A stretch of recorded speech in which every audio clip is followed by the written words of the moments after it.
You're listening to the Barroom Network. The following program is intended for all audiences. Welcome to the South Burbs Hitmen podcast with your hosts Joe Mandel, Steven Zim Zimmerman, and Chris Gonzalez. We're bringing you the White Sox coverage you need from the perspective of true Southsiders. Grab your Kaminsky dog with an ice cold beer and meet us in section 155. Everyone get on your feet for your 2021 South Burbs Hitmen. That ball hit deep. Way back. You can put it on the board. Yes. Jimenez in the air. Left field. He's your hero tonight. Thanks, Cubs. Over the head of Jenks. Uribe charges throws. Out. And the White Sox have won the World Series. Alexei. Yes. Yes. Yes. Yes. Yes. History. A perfect game by Mark Burley. And what an unbelievable play by Dwayne Wise. First pitch starts now.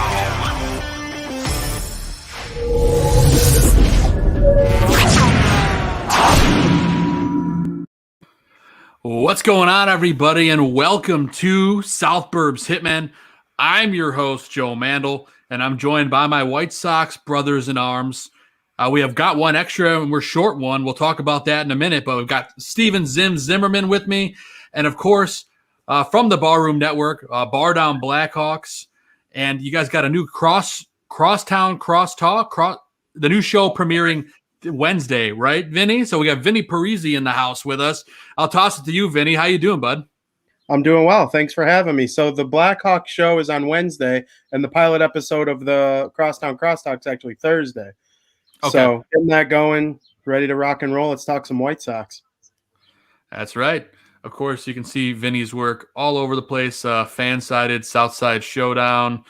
Did I miss any, Vinny? I know there's more. Yeah, the Windy City too. There's too much to name it all. That's all right. So make sure you follow Vinny at Vinny Parisi. And of course, Steven Zim Zimmerman, the Zimster's here with us. Zim, how you doing, buddy?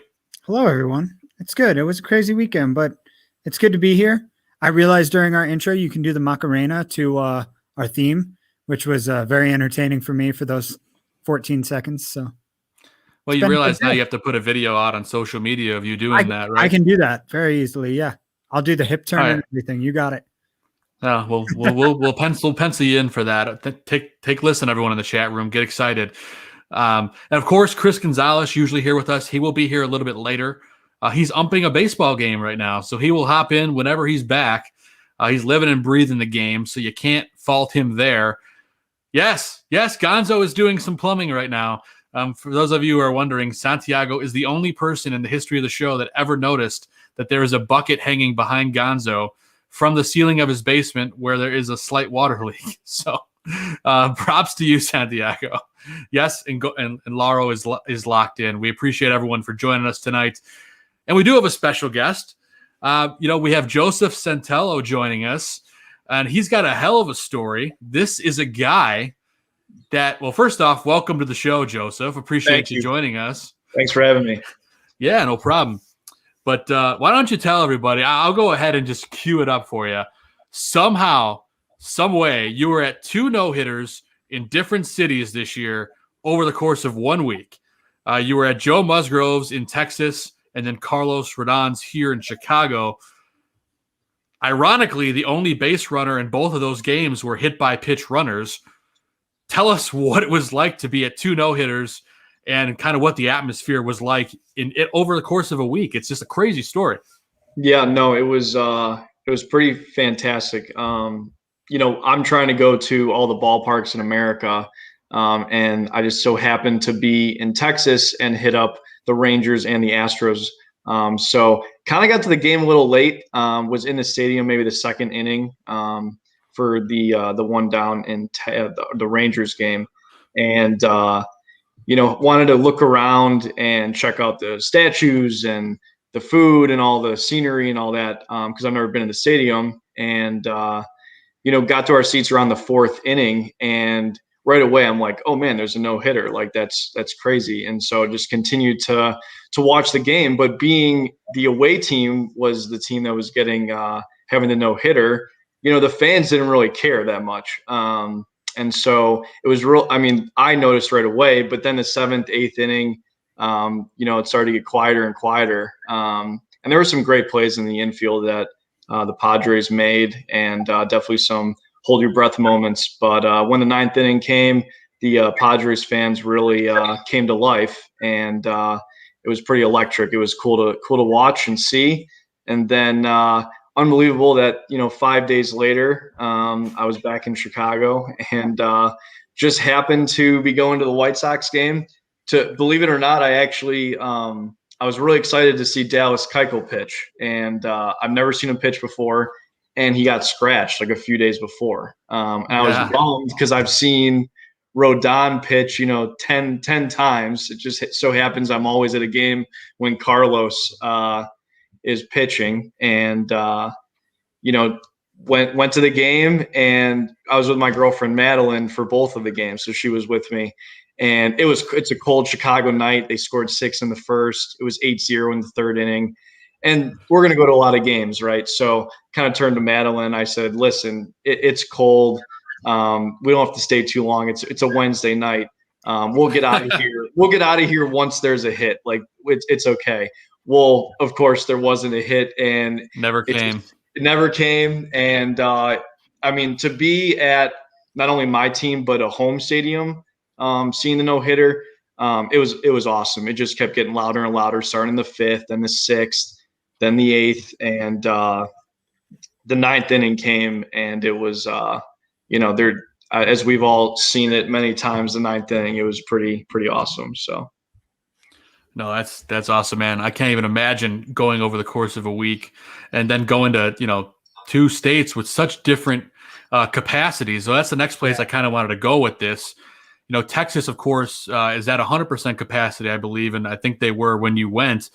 Talk a little bit about the difference between going to a game in Texas right now and coming to a game here in Chicago. We got a lot of fans watching the show that are everyday fans like you and me. Just talk about that experience a little bit.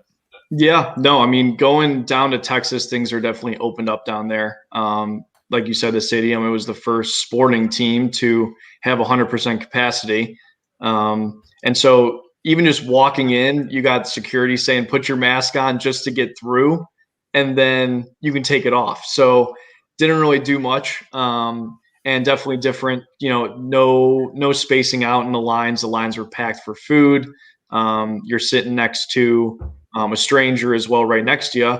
And yeah, I mean, it was packed, but then you fast forward to Chicago, and I mean, they have zip ties on seats that you can't sit in just so you stay spaced out. And now there's even color zones that if you go to a Sox game, you have to stay in that zone. You can't walk around the stadium. You have to be in your specific zone color. But I'll tell you, it was probably the same volume with a full park with just Padres fans and then all of White Sox fans cheering on Carlos. So it was cool. No, that's awesome, man. And of course, the city of Chicago is expanding their capacity. I believe as of this weekend, all the parks are going up to roughly 60%. We'll see if that still happens. I'm going to my first game on Saturday, so I can't wait for that. But I'm going to go ahead and toss you over to one of my co-hosts here to ask a few questions. So, Zim, why don't you take it away, brother, and see what you got? Sure. I mean, my first one, excuse me, my first one coming right out of the gate. There's been a lot of these no-hitters in history recently, at least. Would you have traded both of these 2 no-hitters to be at a perfect game instead?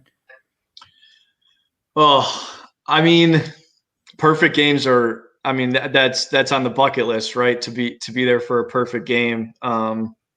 But I don't think I would. I think it was really unique that I just so happened to be in Texas. It's probably the one time I'll go down for a Rangers game. Unless, maybe there's a World Series that I want to go do down there, but to be at both no hitters, I don't think I could trade that.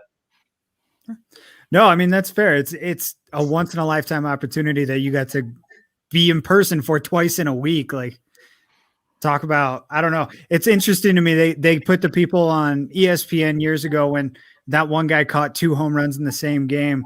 It's like, this seems even more unlikely than that to me. Does it feel, I mean, is it surreal being, a part of history like that? Or is it just like, you're just any other fan who's excited to be there? No, I mean, Madeline and I thought it was like, how does this even happen? And I had to explain what a no-hitter was to Madeline, at the Rangers game. And so she's texting all of her friends when we're at the Sox game saying that, I know what a no-hitter is, and we're watching one right now. And yeah, it was crazy. But, it's tough because you think about the Mark Burley no-hitter or the perfect game. And I would have loved to have been there, but I don't think I could trade it for anything because it's kind of our own thing that we got to experience in only 5 days. Yeah.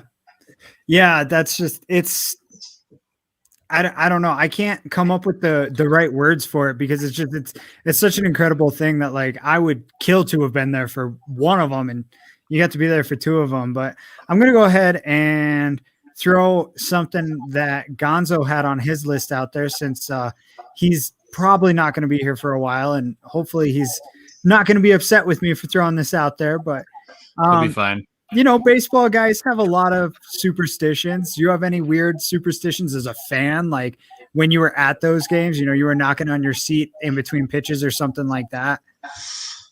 Oh, I mean, I really don't. I mean, I didn't want to say no hitter. I didn't want to say perfect game. I think the only thing I got rattled by was when Rodon hit the guy in the 9th inning and the fans were just upset and booing. And I'm sitting there like, guys, what are you doing? Let him do his thing. There's still a no-hitter. Like, I understand. Like, I'm upset too that the perfect game's gone. But I mean, he can do history right now. Like, if he would have lost a perfect game and then given up a hit because maybe he was flustered because the whole stadium was booing or yelling, BS. Like, it's just, I was a little nervous there for Carlos, but he pulled it out, and thank God for Garcia. And I think in the 6th inning, he had an unbelievable play at short, and then obviously Jose Abreu's save was like the one in the outfield for Mark Burley's perfect game. So yeah. All right. Well, I'm gonna go ahead and just toss it over to Vinny real quick, and then we can BS some more after that. But let's knock out these questions we all got here. Sure. No. Yeah. So Zim asked if you would trade those 2 no-hitters to be at, Burley's perfect game or anything White Sox related. Since you're the no-hitter guy and wherever you go, there's a no-hitter apparently. I was wondering if you could go back in time, think of any historical no-hitters or perfect games in history that have nothing to do with the White Sox, just for the pure history of the game. Is there one in particular that stands out that you would like to go back and see in person? So actually, this is I got pretty lucky. This is my 3rd no-hit I've ever seen in my life. So wow, I did see the Cole Hamels no-hitter in Wrigley in 2015. It was me and 3 of my buddies in the outfield, and we were right where we couldn't see it. So I did get to see another one, but one that stands out. It was I think it was right before or after Phil Humber's perfect game was Felix Hernandez. And he was a pitcher I always really enjoyed watching. And Seattle, I feel when I was in middle school and grade school and high school, the Mariners would always either sweep us or win 2 out of 3. And Felix was just a stud. So seeing that perfect game would have probably been, non-Chicago, but yeah, Felix. Absolutely. That's crazy that you've been to 3 though. Like, I want to go to a White Sox game with you. Yeah, no, hey, we'll do that for sure. We're gonna have to now that we're starting to get more capacity. I got a 16-game package. We'll figure it out. We'll all get together. The pods are only 4 max right now, but we'll work our way around it. We'll figure it out. But no, that's fun and cool. Well, it's always fun talking, White Sox, and we figured if you want to stick around, let's see what we got. My superstitions don't work, or I've given up on them. Well, yeah, fair enough. Well, there you go. You see, there's a mixed bag when it comes to superstition in sports. Clearly, Joseph doesn't have to worry about it because he's been to 3 no-hitters. So, I got a superstition. Yeah, what's that? Everyone in my house, when I'm watching a no-hitter, no matter who I'm with, it could be my girlfriend, my brother, my mom, anyone. They'll all say, he's got a no-hitter. I'll be like, what are you saying it for? But as long as it doesn't come out of my mouth, it's all good. No, I like that. Yeah, I'll never specifically say it out loud. That's mine. It's like, I'm not going to say what's happening, but I'll say, Carlos is pitching a good game so far. Yeah. It's the unwritten rules, right? The ones that we're trying to get rid of, change the game, right? But we still got to throw a few of them out there. No pun intended. Exceptions. There's always exceptions to the rule. There's no doubt about it. I had a lot more than I played than I have now. That's for sure. I don't have many as a fan now that you mentioned it, Joseph. Like, I'm thinking about it. If I was watching a no-hitter, there was one a few years ago involving our Sox, actually, out here at my stadium. Kyle Freeland of the Rockies took a no-hitter into the 8th inning, I believe, against the Sox. And I had some family at that game, and I'm saying no-hitter, no-hitter, no-hitter. He's got a no-hitter going, guys. There's a no-hitter over there. You see Freeland throwing a no-hitter, guys? Just hoping it anything, but that's about as bad as I get. I just remember I was watching one year Gavin Floyd had a no-hitter going into the 9th, I think, and it was Joe Mauer that broke it up. And right before that, I was like, yeah, Gavin Floyd's got a no-hitter going. And I never will ever again say that out loud. So no, I'm like Vinny. I just don't say anything. I'm just quiet, and I don't text anyone saying, oh, look at how good we are. I just keep calm and collect, and hopefully good things happen. So the eyeball emoji. That's about that's about the extent of what you do during a no-hitter. Well, the text between all of us, because after Carlos we did a quick little emergency pod. It was pretty much just like, hey, turn on the game, and if this happens, let's go live. Right. Whatever, you can fill in the blanks what it is. Right. But superstition to the max. But that's all right. It's fun talking baseball, especially when it's something as wild. Yeah, man, that makes me feel old, Aldo. Thank you for that. Wow, I remember watching that, and I was like, it was my pinnacle of like my baseball emergence. I think I was probably in college, a junior in college, maybe. I was knee deep in baseball.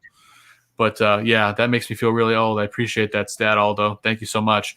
It's fun talking baseball with you, Joseph, and you're welcome to hang around if you want, or if you got a take off, you totally can. Whatever you want to do. Appreciate it. Thanks, guys, for having me. Yeah, no problem, man. And we're going to take a quick commercial break before we get on with the rest of the show. So stay tuned for a word from our local barroom sponsors.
All right, and that's our quick reminder. If you want to get some swag from South Burbs, Hitmen, or any of the great shows, Bar Down, Blackhawks, Crosstown, Crosstalk, all Dan and Aldo bare their souls, head over to deepdishtees.com/barroom and go pick up some swag. It helps support us in what we do. We greatly appreciate it. Zim's rocking the hat. I got my hoodie on right here. There's tons of great merchandise, so definitely go and pick up some of that stuff. Again, that's deepdishtees.com/barroom. We do greatly appreciate it. And get the little promo in there for the new show, Vinny, coming up on Thursday. Of course, you got Wednesday with your brother Bart on Blackhawks, Crosstown Crosstalk. You guys are going to talk both sides of town and Major League Baseball. So do a quick little promo for that before we move on. Talk a little bit about that. Yeah, so Bar Down Blackhawk Talk is it's kind of the same thing.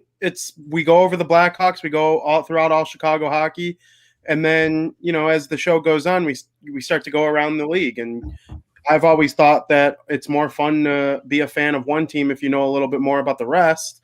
So we kind of dive into the rest of the league, and I feel like especially with hockey, it's a very localized sport a lot of the time. People around here like the Hawks, but they don't know necessarily as much about what's going around. So me and Joey like to make people like the sport in general. And then we're going to try and do something similar with Crosstown Crosstalk. That was actually my first time seeing that. I loved it. When it came up, I was like, oh, nice. I didn't see that coming. It's going to be cool. We're both diehard White Sox fans, and, we don't give the Cubs much love. So we're going to try and break our own barriers here and see what we could do covering them. So it should be really fun. And we played the game for a long time. I think that's what separates our baseball love from our hockey love. It's pure fandom for hockey. With baseball, we actually played. So yeah, I get it. And we took it pretty far too. We both played for 15 plus years. Oh, so wow. It'll be interesting to bring our perspective to the Barroom Network and kind of have the baseball community. Because to me, I want to grow both of those sports. I feel like basketball and football kind of stand on their own two legs as it is. With baseball and hockey, me and Joey just want more people to enjoy it as much as we do. So that's kind of the point of both shows, is to make it fun. That's awesome, man. And for those of you who don't know, you can catch it on Wednesday and Thursday afternoons. Both start times are 2:00, right? Yep. There you go. Make sure you guys tune in for that. And, of course, Vinny is more than kind enough to fill in over the next month or so. We're happy to have Vinny on board for the foreseeable future. Talk some White Sox with us, because this guy below us, Steven Zimmerman, has a little bundle of joy that will be making an appearance very soon. Isn't that right, Zim? Yeah, I gotta stop by Grandstand site actually and check out their baby collection, because my family was very generous in getting us a lot of Bears swag for him, but unfortunately we are lacking in the White Sox department, and White Sox season is here, and Bears season isn't for another few months. At least the Bears turned it around, and I'm going to actually want to dress them up in that stuff now, though. Yeah, it's a lot of fun, man. So that's exciting news. So, but we're happy to have Vinny on, and we're starting to get him in here with us to get some fun vibes going, talk some ball. And without any hesitation, let's get into some ball. Before we get to our segments, I had some opening topics that I grazed right over when we started the show, because I was so fired up to talk baseball with you guys. But, let's talk a little bit about this sweep of the Royals. This team looks like they're firing on all cylinders. The team's finally starting to gel. The starting pitching is ridiculous. Danny Mendick appears to be on fire, which is strange to say out loud. Yeah. Vinny, I'll toss to you first, Vinny. What are your impressions taking it away from this sweep of the Royals, and how do you think they can build on this?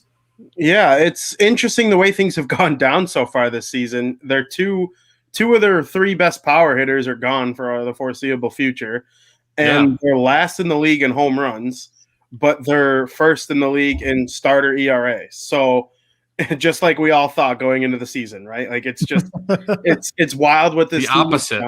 Yeah, literally the opposite. And it's just crazy to me. If Tony La Russa makes one little mistake, we all get on him pretty hard, and people go insane over it. But hey, Tony wakes up this morning with his team in first place and the best run differential in the league, not just the American League, Major League Baseball. So I mean, is it going to come down to it later in the season? We'll see. I hope not, but they could pitch themselves to 90 wins if these starters pick up or keep up the pace. So coming off a sweep of the Royals, who, they were on a little bit of a skid, but they're a pretty good team. We went into the season thinking they'd probably come in fourth place, but a good fourth place, one of the better fourth place teams in the league, just based on the offseason that they had. So, and their future looks like it could be pretty bright. And there are just so many things to like about the Royals going forward if you're a fan of them. But the White Sox taking it to them was impressive, and they kind of did in a bunch of different ways. So I was thoroughly impressed. Yeah, me too, man. Zim, how about you, bud? No, I absolutely got to echo back what Vinny was just saying there. But on top of it, it does have something to do with the Royals starting to come back down to earth, right? They got off to that crazy hot start, and you knew it was going to balance out sooner or later. It just it's fortunate that it happened while the Sox got a chance to play him, because the Sox seem to match up very well against this team, just all the way around. It seems like whatever the Royals want to throw at the Sox offensively, the pitching has an answer for. Whatever they want to throw at them defensively or with their pitchers, the Sox can hit them. And it seems like that was a nice little refresher that the Sox kind of needed, that, hey, we can do this. We can hang. Like, sure, they were starting to pick up steam last week, the last 2 weeks-ish. They're above 500 over the last 2 weeks, but this sweep really puts them comfortably into that first place spot and lets the team kind of get something to build off of here. They really took it to the Royals. They creamed them up and down. Yeah. And that's a building point, no matter how you want to look at it. I'm with you, man. It's a building point. And, we got an interesting comment here in the chat that is actually a talking point that I was going to bring up. This team doesn't have to worry about the home run ball anymore. Bearstown 19 show says, I'm happy we no longer have home run or miss. Mm-hmm. And I think that's a good point. We don't have to rely on it as much, but it kind of worries me a little bit because, how long can you depend on, these singles getting through the infield? Is that something that we can rely on throughout the course of the year, or do you think that home run ball needs to pick up? Zim, are you okay with the team staying the way they are, or do you think we need to have more home runs to be more successful? It all depends on one word. That word is destiny, right? There are teams of destiny that just seem to find a way. There are these certain teams that just, look at the 69 Mets. Everyone wants to talk about the Cubs collapse that year, but the Mets were unstoppable at the end of that season. Look at the 05 Sox. Look at, who was it? The 07 Rockies, right? These teams that just, every break seems to suddenly go their way because they are the team of destiny that year, the Cinderella story, if you will. So to me, there's a certain amount of hit it where they ain't, but baseball at the end of the day is a game about superstition and luck. As much as we all want to deny it, as much as we were just talking about, we don't believe in the superstitions. Like, there's a certain amount of it that goes into this game, and there's a reason for it. And, because sometimes at the end of the day, it doesn't matter what you do. The ball's going to do what it wants to do. I absolutely. Says the guy whose favorite movie is Moneyball. It's all about statistics. Hey, you wouldn't let me talk about the Mighty Ducks, so that's a whole other thing. That's all right. And I know Vinny and I will talk. I'm watching the new series. We'll talk about that later if we want. But Vinny, thoughts on home run lack of home runs to start the year? Yeah, so they're winning right now without it, and that's okay because chances are when it starts to get warmer, that park is a home run park. So I don't see how the home runs don't pick up. They don't need to lead the American League or be top 5 like they did last year. They're probably not going to without Robert or Jimenez. Those guys are top, home run hitters, and they're going to lead the team for the next 10 years, we hope. And you're losing anywhere from 70 to 80 home runs. Like, some people who don't watch the team a lot might think I'm exaggerating because I'm like a White Sox fan. But in the grand scheme of things, that's what they are. Eloy could hit 40 at least, and you got 30 for Robert. So you're looking at least 70 home runs. So in a high-end year for both of them, if it's 45 and 45, we could be talking anywhere from 80 to 90. Absolutely. So, maybe not this year. They're both in their second and third year. I get all that. But like, that's a lot of home runs taken out of the lineup. So when you're replacing it with Danny Mendick and Leary Garcia and rookie Andrew Vaughn, even Yermin's not going to hit that many. We all love Yermin. He's not going to hit 40 home runs ever, more than likely. I hope he does. But that's a lot of home runs to be taken out of the lineup. And I was looking at the weather earlier today. It's only going to get nicer from here out for the rest of the season until October, of course. But we'll talk about October when that bridge comes. But I definitely think for now it's okay to keep winning this way.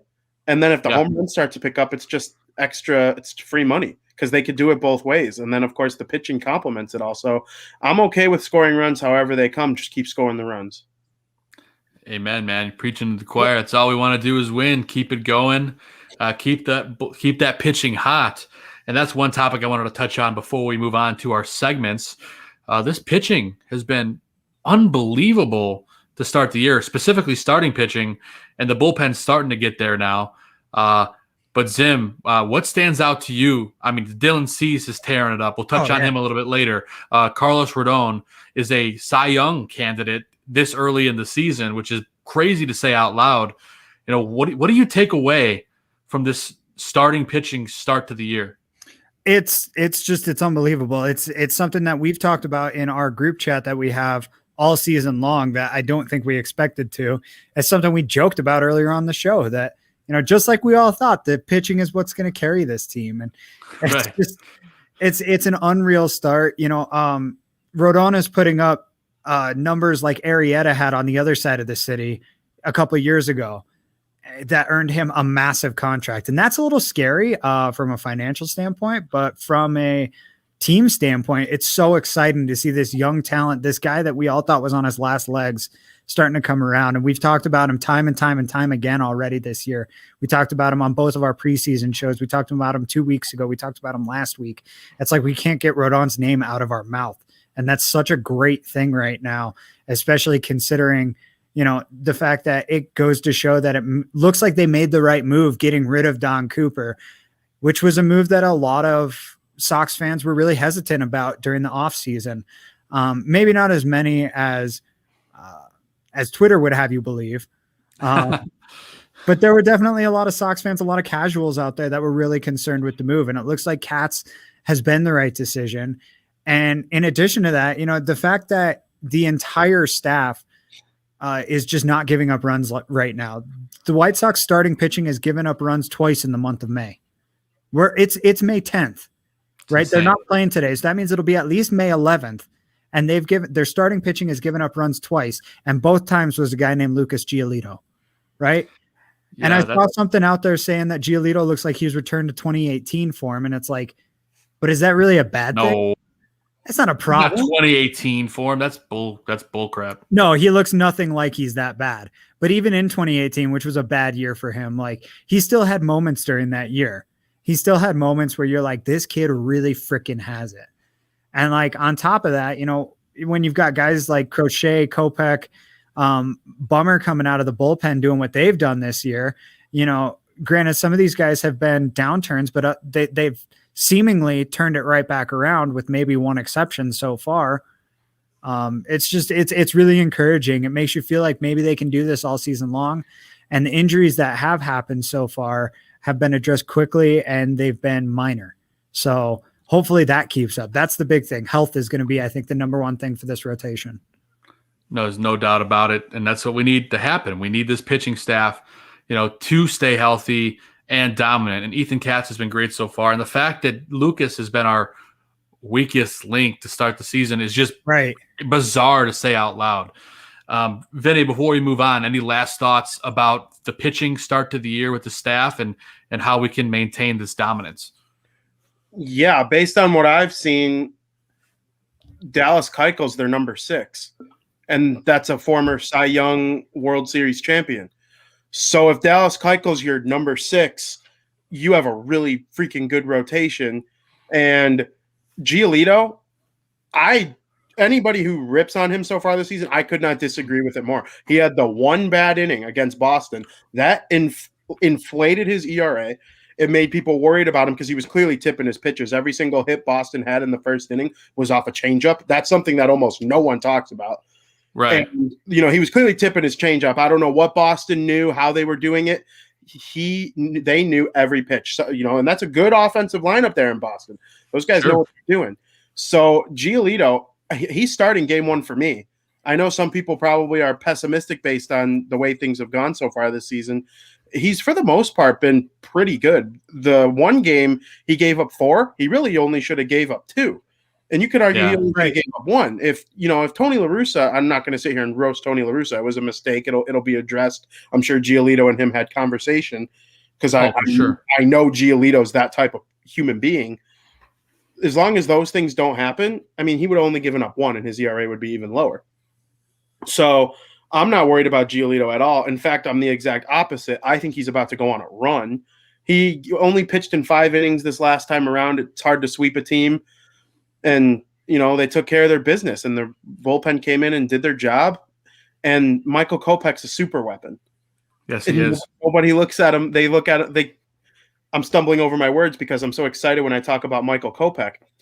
People question whether or not he should go to the bullpen or not, or go be as part of the starter rotation. Sure. I think he's going to start on Friday in one of the 2 doubleheader games. For me, it's like, what does it matter? He's your super weapon. If you need him to be a reliever, he can be your long reliever. If Lance Lynn goes 5 shutout innings, but his pitch count's kind of high because he's working counts, or name any starting pitcher doing those things. Michael Kopech come in 3-4 innings, boom, you're at Liam Hendricks to close out the 9th inning. It's a nice weapon to have. It reminds me kind of a new school Andrew Miller back when he was on the Yankees, and they would just use him. They'd go from Miller to Chapman or Miller to Dellin Betances. Like, that was a sweet bullpen back in the day.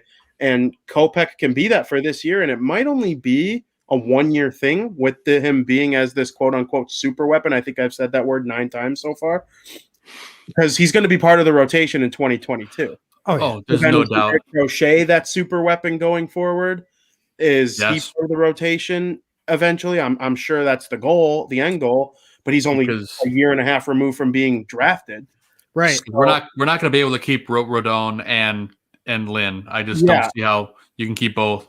No. And to respond to the Lynn thing with Arrieta and being worried about it, my only thing with Rodon compared to Arrieta, Rodon was like a 3rd overall pick, mega talented in college, thought he was going to be the next big thing, behind Chris Sale as the ace. I remember them saying back then. It was like he's going to be the number 2 and then bump down Quintana to 3. Obviously, it never worked out that way. But without injuries, we're seeing what this guy can actually be on the mound. So I like the rotation going forward. And if the offense starts to really crank home runs, and I personally believe Jimenez is going to come back sooner than people think. There's some reports coming out that are saying mid to late August. If that happens, this dude could still hit 20 home runs and lead them to the top of the division. Just stay close until that point. And I'm all on board, because if the offense starts to match this pitching, which it kind of started already, this is a World Series level team. It's hard to win the World Series. I'm not going to crown them right now. I still think the Dodgers are struggling right now, but they're going to win 25 out of 20 games in July. So it's not like anybody's going to be worried about them. So definitely high on the Sox pitching, to answer your question. No doubt about it, man. And a guy that I know is super high on the White Sox pitching staff is our co-host, Chris Gonzalez, who's back from umping a baseball game. He didn't even shower. He's sweaty. He's smelly, and he's here with us now. Gonzo, how you doing, buddy? I'm frozen. It's really cold outside. I was doing the bases Maybe today. He's not sweaty. Nah, not sweaty. I was doing the bases today. I got hit by a line drive. Oh, no. That was my first time in 9 years umpiring. I've been hit out in the field.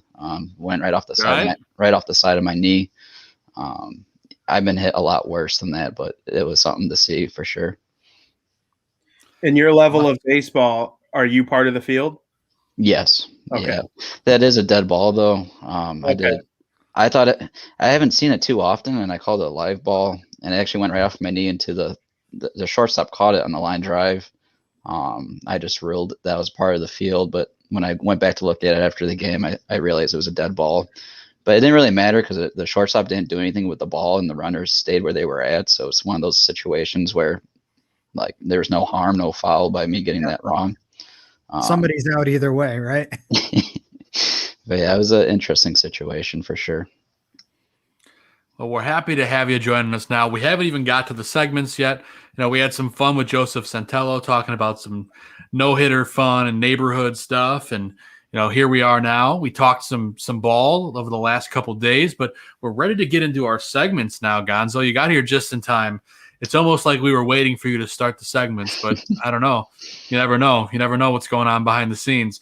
But anyway, we're going to talk a little bit about our buddy Tony La Russa's decision-making for the week in a segment we like to call La Russa's Locker.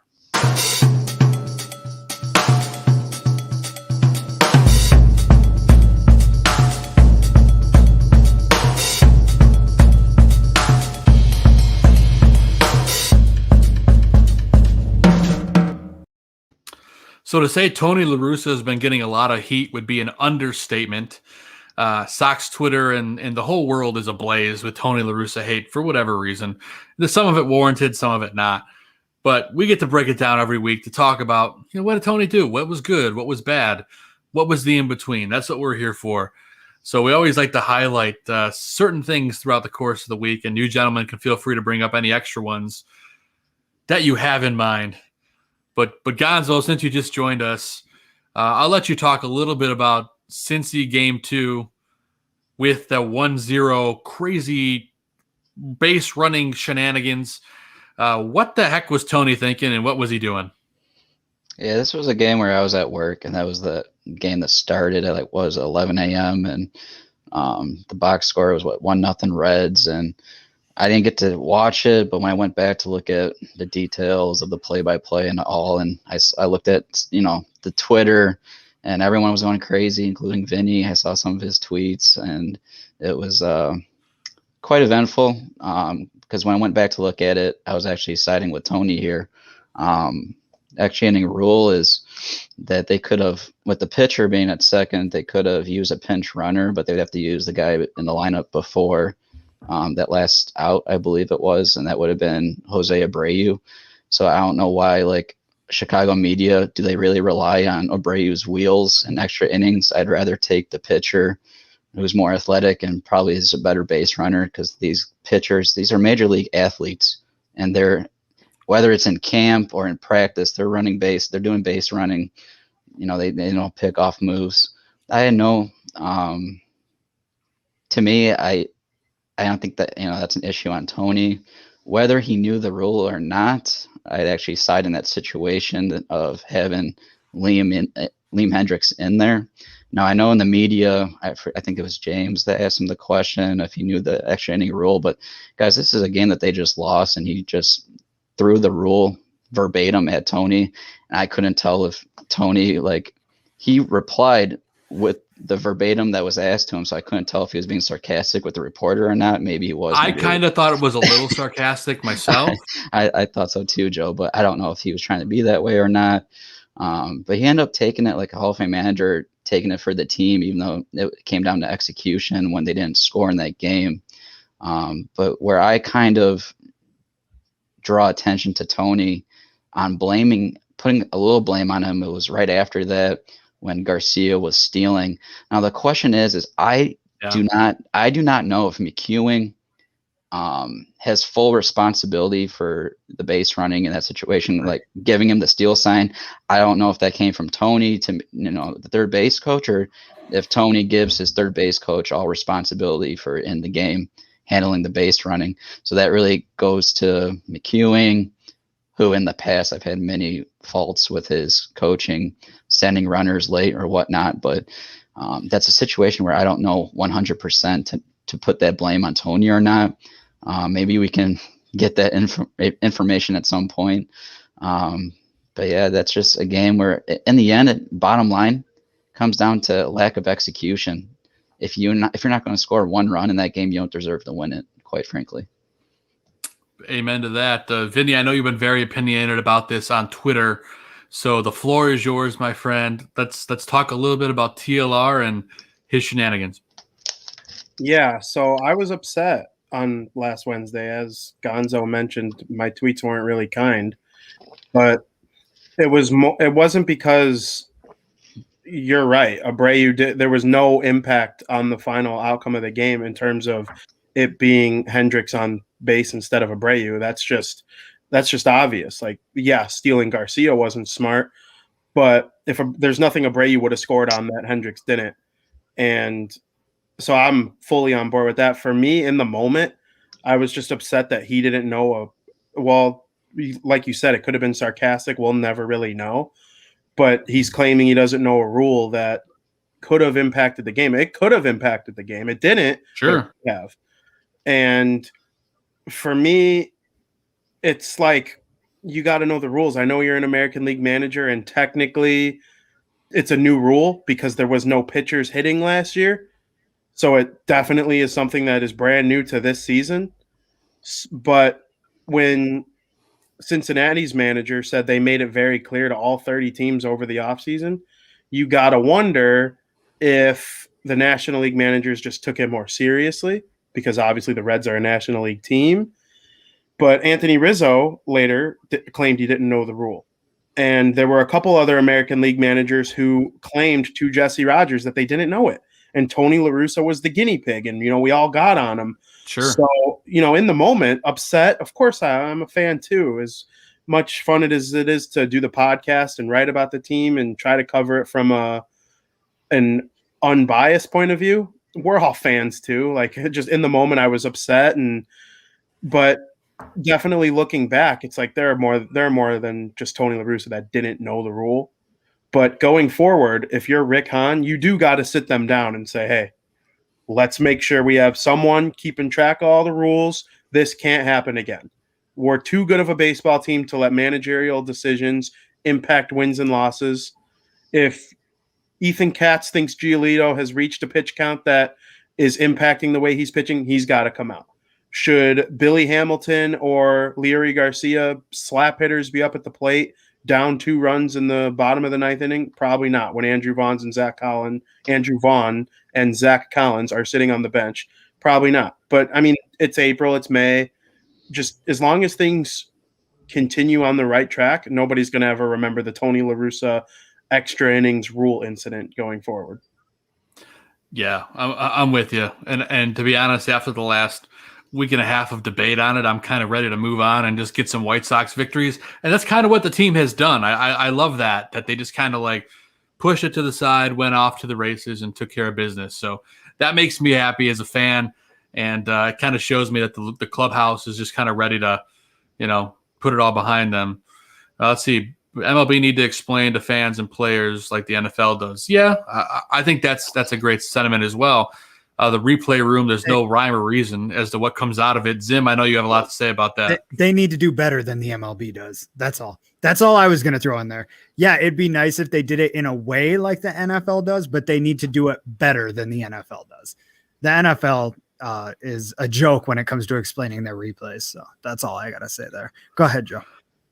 No, it's all good. I think we're all in a weird place with replay, right? They want to have umps come. They want to have computers call balls and strikes.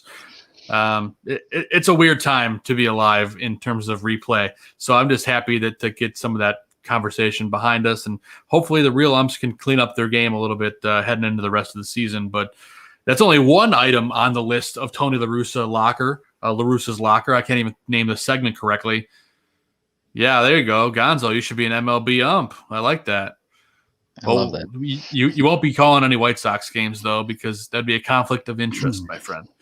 But moving on, another hot topic I wanted to touch on was Danny Mendick playing in right field, and it really paying off for Tony.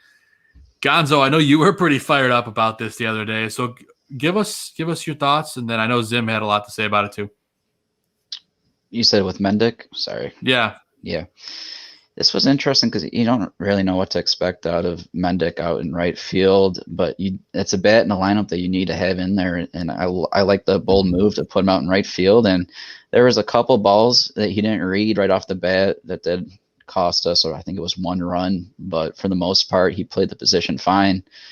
Surprisingly, though, Vaughn has been playing left field, a hell of a lot better than most left fielders that you see, and that's caught me at a surprise that he's been playing it that well, especially that diving catch that he had on Sunday. But yeah, it'll be interesting, going forward if you'll see more of Mendick out in right field, and if Garcia starts to go in the slump, Mendick's the perfect player if he's hot to replace him, or being a utility player playing all over the field. Especially what are they going to do with Jake Lamb? I mean, he's just wasting a roster spot. Cut him. And hopefully they do, and I'm sure we'll get to that later in the segments. But as far as Danny Mendick, you love to see him in that first game, executing out there on the field with the bat and glove. Yeah, it's got me fired up. Gentlemen, Zimmer, Vinny, anything else on Mendick before we move on to our next segment? Zim? No, it was just nice to see a different solution out there because, Garcia's been forced to be used in so many other different roles that Mendick has sort of fallen into this weird in-betweener role. Yeah. And he's kind of being forced to be a utility player a little more. He was originally just a middle infielder kind of guy, and now he's being forced all over the field. But to see him out there and succeeding in it is really encouraging that, maybe some of the versatility of this team is starting to show through and pay off. Gonzo mentioned Vaughn out there in left field. He's really coming along just fine.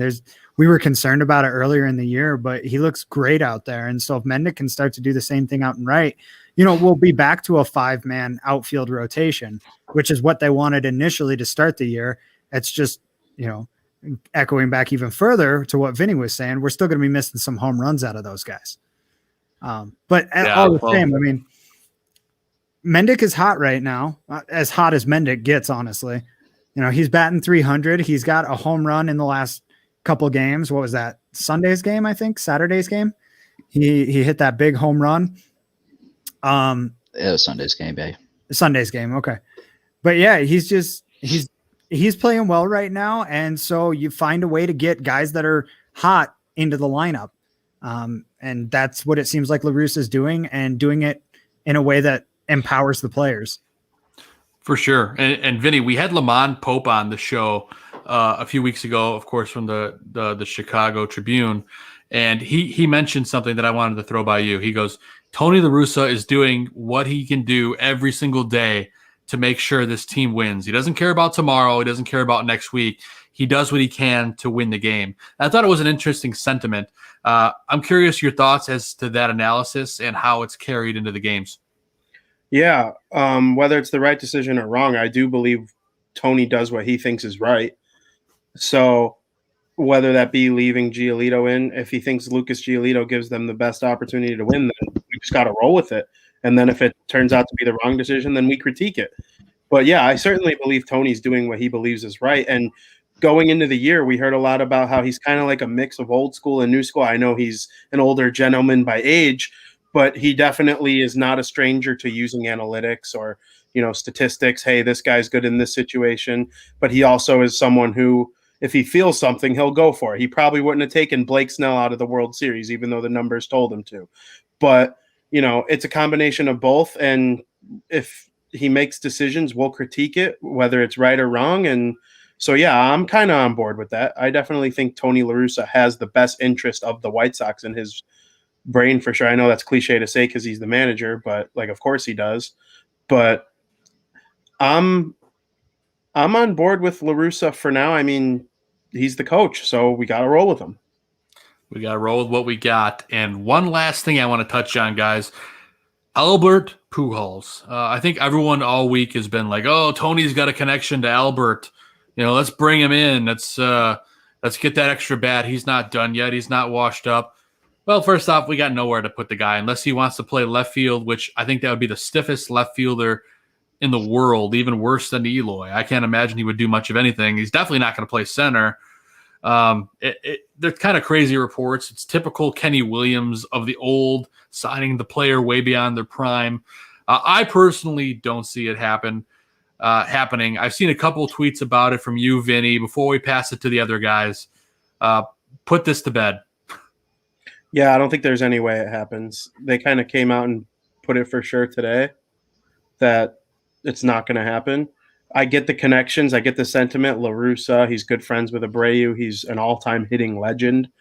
But it would just make absolutely no sense. It would almost be worse than hiring La Russa when you have other managers available. It's just like I love that. Just little they got Ken Griffey Jr. back in the day who made a big throw in the wild card game. That was sweet.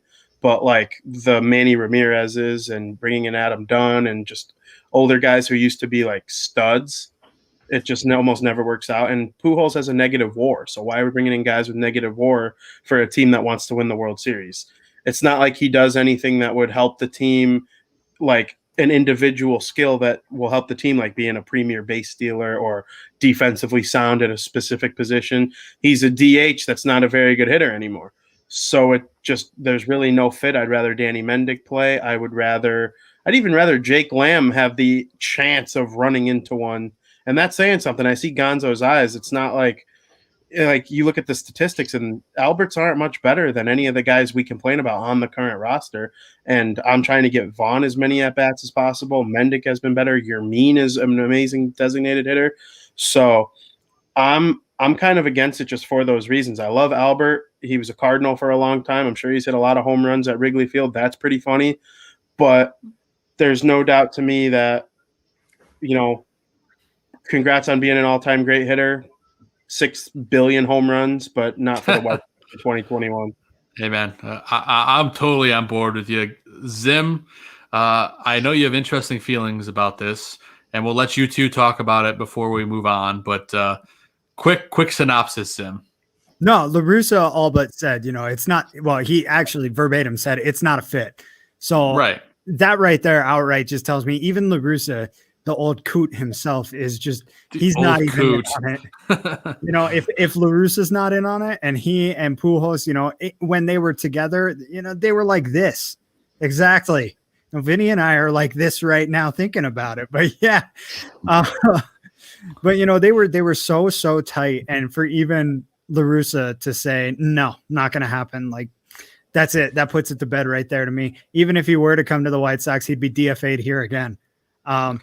But no, as his WAR is just, it's negative, like you said. Over his 10-year career, it's irrelevant. With the Angels, that is. He hasn't been the same guy. Has he hit a crap load of home runs in his career? Yeah. But he's also played for 21 years. So, as Omar Vizquel will tell you, sooner or later you have to hang it up. We're still waiting for him to do it, but he'll do it on his own terms. I think he wants to hit 700 as the stat below. He's sitting at 667. Maybe he wants to get to 700 before he retires, but I don't know. We have to wait and see there. Gonzo, before I toss it to you, I'm going to slightly rephrase the question about Pujols.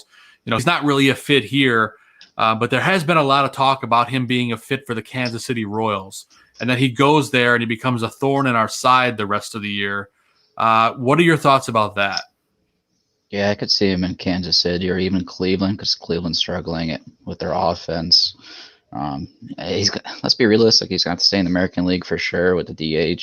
Oh, for sure. I don't see any National League teams, taking a chance at him to play first base. There might be a couple of them that might need production at first base, but they can do otherwise with their own organizations. But yeah, I think if he were to take an opportunity this year, it'd have to be probably somewhere in the American League is what by looking at the other teams. That's what, we can see him in our own division. And if the Royals are going to be the ones to pick him up, if they're going to be that pesky team, we might have to see Albert face us a couple more times. And he hurt us in Anaheim. So I know what Vinny said with Lamb. I'm sorry, but I would take Pujols over Lamb right now. I mean, Lamb struck out with runners in position twice on 3 pitches and 4 pitches. And I think Albert would convert in that situation. Well, let's be honest. Lamb's probably toast, especially after seeing Mendick play so much, especially with the hot bat. So I don't think you're going to see much out of Mendick anymore. I mean, I'm sorry, I misspoke. Much out of Lamb anymore. He's let us down far too many times. Gonzo, last words before we move on to the next segment. Yeah, if I'm going to waste a spot on Lamb, I would bring Albert, but like you said, he's going to be DFA'd because it's just a temporary move, and when Engel comes back at the end of the month, likely that's where the position's going to go, I feel. So I do feel, though, for Pujols, he does deserve a final goodbye, and not in a situation like the Jeter treatment. Yeah, like a Jeter treatment. I mean, he's my all-time first baseman, the greatest first baseman in my eyes. A lot of good names there, but that's what I see. You're from a guy that grew up watching the 05 Sox. You're talking. I know what you're saying, and I agree with you. I'm just his prime, throwing some BS at your way. This last little phase of Albert Pujols' career is going to be like Jerry Rice on the Seahawks. It's going to be his chance to say he went out on his terms, but he didn't really, did he? Even look right before COVID in 2019, this is a guy that still hit 23 bombs and 90 ribbies. Like, he's still got the bat with him. I know. Oh yeah, he can still hit the long ball. That shortened season was rough, probably for the older guy. having to go through that second training camp and to, catch fire. But even if you look at his numbers this year, they're still better than probably half our roster with 5 home runs, 12 ribbies. And when we're lacking with our power numbers, he still has that production. It would suck to see him just hurt us with our Chicago luck, where he comes back and hurts us in the division game. But I think when the trade deadline comes, we're gonna find much better bats to get us to where we need to be, hopefully. That's right. And so we talked about Tony La Russa. Let's move on to our next segment, gentlemen. Let's talk about the bottom of the barrel. Who sucked ass this week? Who was horrible? This is the segment we call the Adam Dud of the week. You suck. You suck. Suck. Stupid. Lousy. No excuse. What a dud. What a total dud. That's right. It's the Adam Dud of the week. We talk about the crappy performances, someone that needs to pick it up. I'm not even going to say Jake Lamb's name because he doesn't count. He doesn't count. He just is immediately, dismissed from this conversation. So, top name that everyone has been complaining about, and I think it's rightly so. He gets a lot of walks, but that's about it. Yasmani Grandal. What is wrong with Yasmani Grandal? That's right. Sad trombone. He's getting on base. He's walking. He's setting records in that respect. But Vinny, what's going on with Yasmani, and how can it be fixed? It can be fixed by him swinging the bat. But he walks a lot. His batting average is abysmal, and his on-base percentage is borderline elite. So how do you fix that? Well, he's got to swing the bat. I guess if he starts hitting, it would improve his on-base percentage. It might take a minute for him to click, but something people often fail to realize, he's a catcher, obviously. And to me, I'm pretty sure Collins and Grandal are 1 and 2 in walks on the team, or walk percentage, something like that. I can't remember what it was. It might have changed a little bit the weekend, but you would figure that catchers see the strike zone better, right? I mean, it just makes sense. So I wonder if he just is good at laying off bad pitches. And if he's walking, that means pitchers are throwing balls. So are people getting mad at him walking? Do they want him to start swinging at balls? Is that what they want? It's hard to form an opinion on for me because, getting on base is awesome. We've all seen Moneyball. But right. Especially Zim. Yeah. I mean, Moneyball is great stuff, and I love it. But we do eventually need to see Grandal start contributing with his bat because extra base hits is kind of what he signed his contract for. Yep. But if right now nobody's pitching to him and they're throwing him pitches that he can't hit, then I guess I'd rather a walk than a strikeout, certainly. So maybe move him up in the order, put him at the 2 spot, so then he's on base for guys like Moncada, Abreu. If they drop down Adam Eaton, if they switch up Nick Madrigal, Danny Mendick's hitting well. I mean, whoever you want to put behind him, I'm not probably switching Tim Anderson out of the 1 spot. To me, he's too good of a leadoff hitter right now. But I mean, he's getting on base, and we'll see if it keeps up. If the batting average is going to come up, I would assume. He's not a 100, whatever it is. What is it, 120, 122? 113. 113, so it's even worse now. I mean, he scored a run last game. He had the sacrifice fly in the game where he had 4 walks. So, I mean, as long as the team's winning and he's helping contribute runs, I guess I'm okay with it. I would like to see the batting average come up just a little bit, though. I'm with you, man. I don't have any problem with the walks. I just, I think everyone's seen the batting average, and his defense has been kind of spottier than usual with him. That's kind of where I'm drawing the ire. Zim and Gonzo, quick notes before we move on here because we got to keep on chugging. Just real quick, I just want to say I told you so. Yasmani Grandal is not a good catcher. He is an average catcher. He signed a way overpriced deal that, frankly, that money could have gone elsewhere. And you could have, yes, it does look like it was the right move to bring him in and move on from James McCann at the moment, but he's still a below average defensive catcher and currently a below average hitter. he will come up to average at the plate, but he is known for his bat, and his bat is not doing work right now. That's all I got to say. It's got to heat up. Gonzo, last comments before we move on. I think he's at fault with the way that our lineup has been deconstructed with injuries, because he was batting up in the lineup where he was being aggressive, but with the injuries, you move him down the lineup and switch it around. So if you really want to get change out of him, then change his approach to the plate, because when you're batting down the order, he's being patient, he's taking pitches, raising the pitcher's counts, and taking walks. So if you want him to use that stick, then move him up in the lineup where the production is going to come from. Now, I do agree with him. I think, the defense at metrics will say otherwise to Zim's point that he is above average catcher. And McCann hasn't proven it in a full season, so I'll take Grandal every day. I mean, 2020 is hindsight when you can go and say, yeah, you could have waited a year to get JT Realmuto, but Sox didn't know if he was going to be there in free agency a year later, so I'll still take Grandal, but hopefully they put him in the 3-hole, and then we'll see where he goes from there.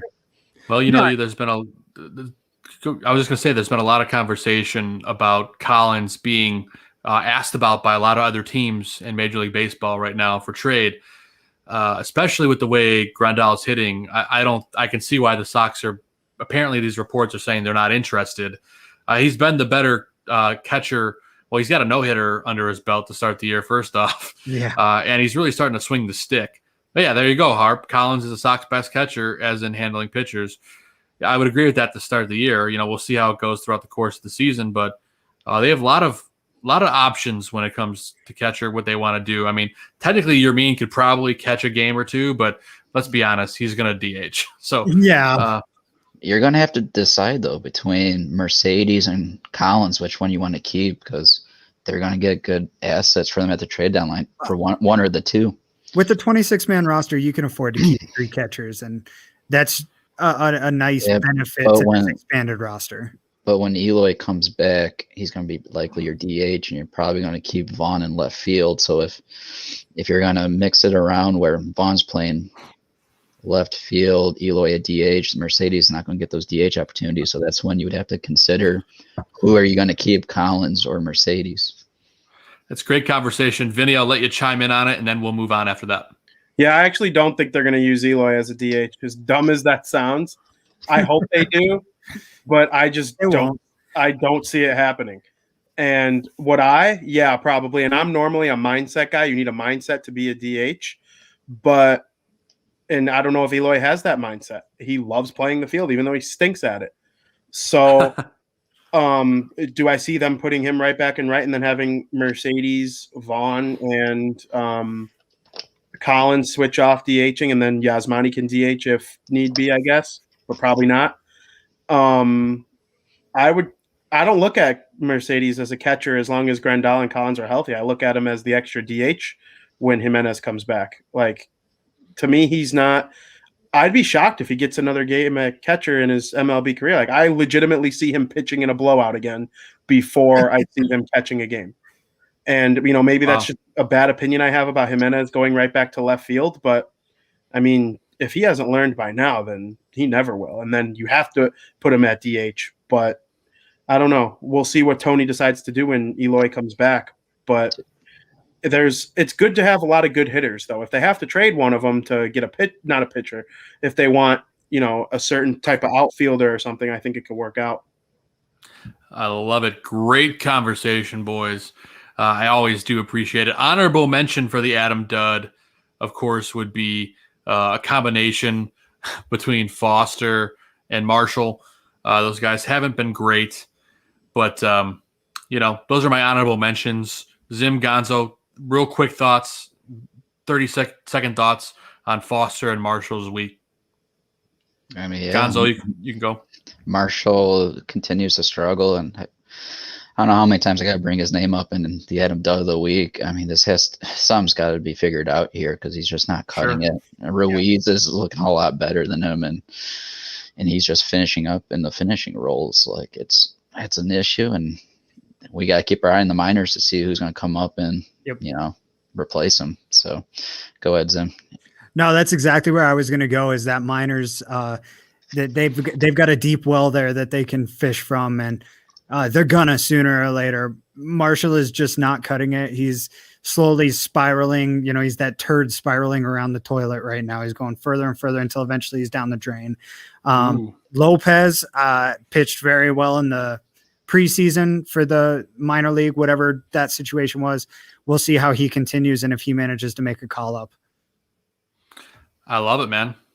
We'll see what happens. This bullpen's been so good outside of those two guys, so we'll see what happens in that respect. But definitely honorable mention for the Adam Dudds. Gonzo, quick. You said you had a quick statement. Go ahead, let it rip.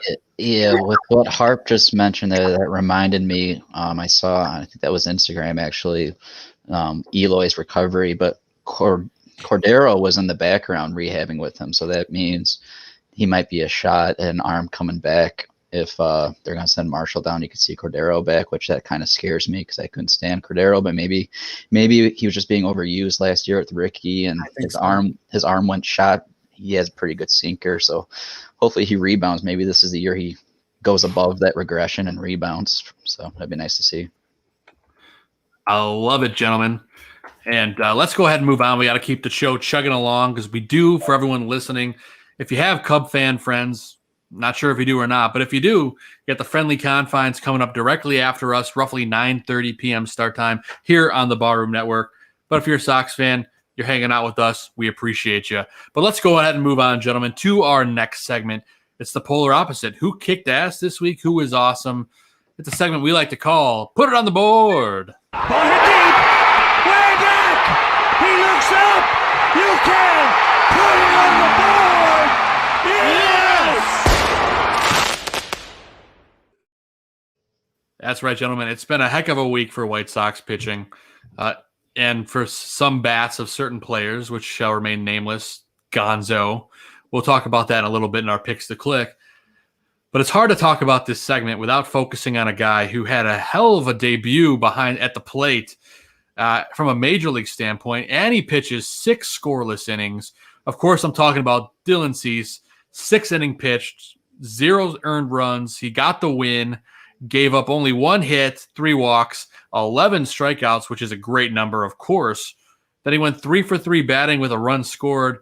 Then this guy just tore it up down in Cincinnati. I pulled a quick little video clip to see some of his hitting behind the plate. Let's take a look at the master at work. According to a great piece by James Fegan, he was a good hitting shortstop in Georgia, and he's got a base hit in his first career at bat. Now, what I was just going to say is Dylan, his sophomore year before his velocity spike. Yes, Dylan Cease, a high drive to right, way back there, and it's off the wall. Garcia to third. He's 2 for 2, and he just missed a home run. Oh my goodness, he did it again. The ceasefire continues. That's 3 for 3. Rodon can't believe it. It's 3 for 3 against 3 different pitchers. Wow. Hoffman, De Leon, and now Romano. Well, I think we know this. And with runners at second to start the 10th, games have not been going beyond 12. But Tony La Russa knows. Yeah, and of course that video comes courtesy of our friends over at NBC Sports Chicago. Gentlemen, Dylan Cease, he's getting his command going. He's becoming dominant. I mean, he can hit the ball. I mean, this is the epitome of the put it on the board player of the week. Of course, he's my pick. Gentlemen, before you make your picks, what do you think about Cease? Has he got you fired up? Gonzo, I'll let you go first. I just like to see the confidence continue out of Cease. We all knew his talent with his pitches was just out of this world, but it's all about for him that consistency and that strike to ball ratio, cutting him loose, with his pitch counts late in games. I think we probably will get to see 2 starts out of him this week versus Minnesota and Kansas City. So those are great lineups to face and division opponents at that. So if he can bounce back with 2 wins, it'd be amazing. But yeah, for me, Cease was my player of the week. Honorable mention for me would be Carlos Rodon. Yeah. continue. Of course. And his ERA drops right below Bieber, so that's great to see that he's ahead of Biebs in the categories. And I know we'll get to that later. A guaranteed take with Rodon, but yeah, hell of a week. And also in the offense, Jose Abreu continues to rake and lead the offense. And I tell you what, with him being our cleanup hitter MVP, as soon as he gets hot, the whole offense comes with it, and you just love to see it right at the right time when guys are going down. We need that production.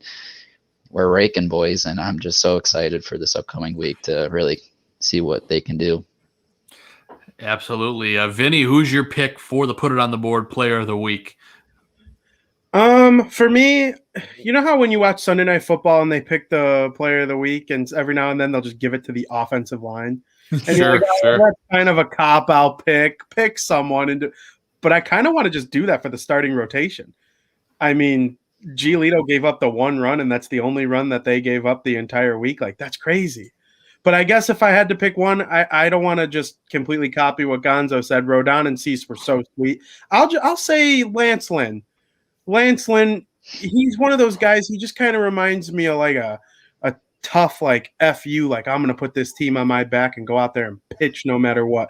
When it's 40 degrees in October, if they, hopefully, God willing, make it to the playoffs and they make a deep run, Lance Lynn's one of those guys I want the ball. He's going to have the big beard by the time October comes around. He just reminds me of, like, he's a Chicago White Sox leader. He's what this team needs. So I'm going with Lance Lynn. He had a pretty good week. And the funny thing is, I still think he can do better.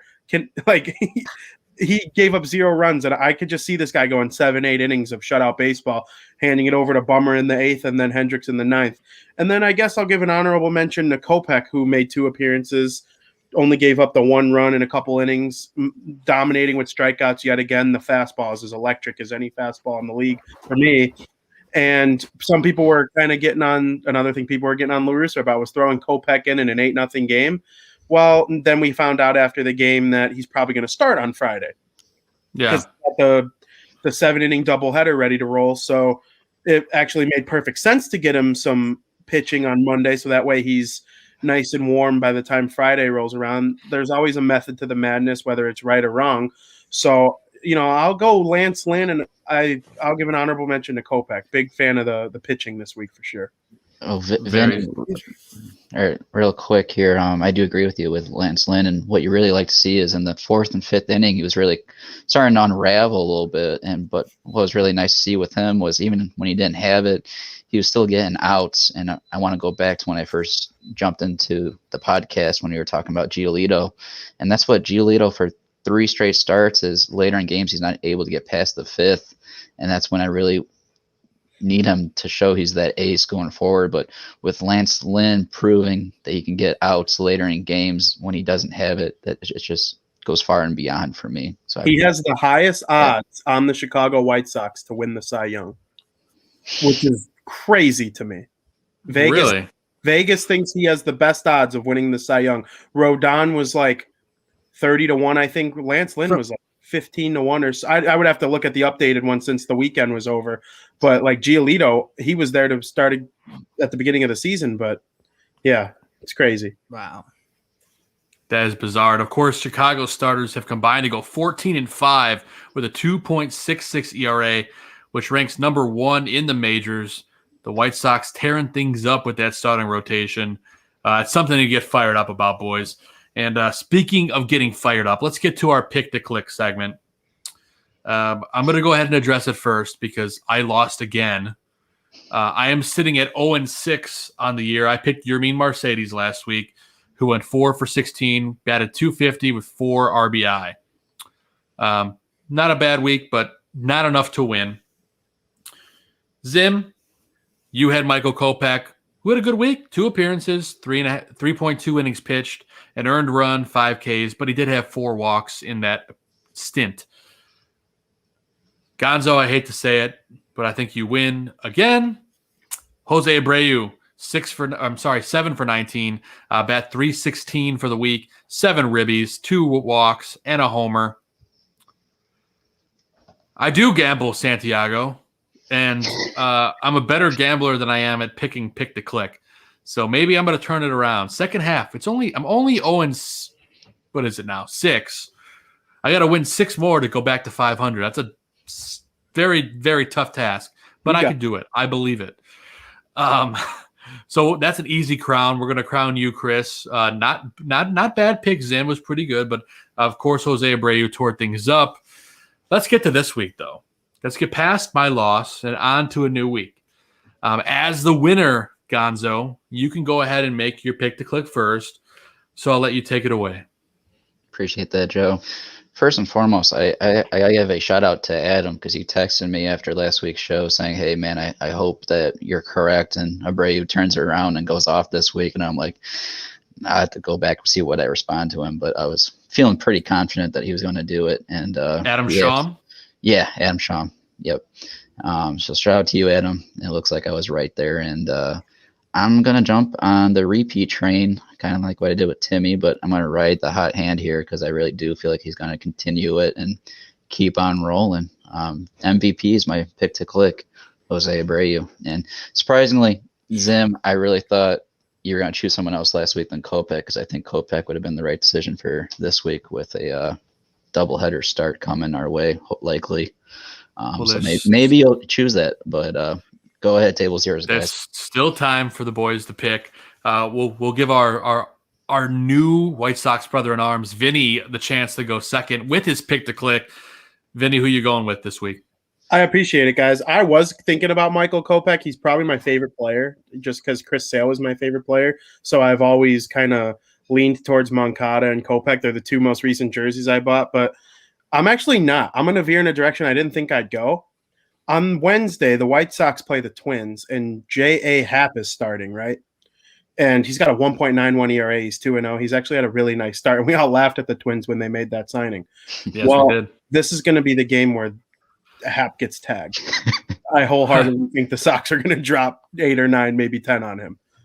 So, I love it. And Dallas Keuchel will be on the other side. And whenever you kind of get off to a good offensive game, the pitcher kind of tends to relax and you just make his pitches and not worry too much about being under pressure. I'm going Dallas Keuchel. I'm going to take Dallas Keuchel. I think he can get through the Twins lineup, who's going to be missing Buxton this week. You know, he might be out for the foreseeable future. So, and they're struggling right now. It's a fragile ball club, and I like the White Sox to give Happ his first loss on Wednesday. I sure hope, obviously, as a Sox guy. But, yeah, I'm taking Dallas Keuchel. I love it, Vinny. Going with the pitching. First time ever last week, Zim took the first pitcher in this segment. So it's nice to see Beck. Second? When did you take it? All right. I took Liam Hendricks first week of the season. You're right. You're right. Because they're not everyday players. They kind of have to have that one dominant performance. Yep. Like a guy hitting 2 home runs can't outweigh it, you know?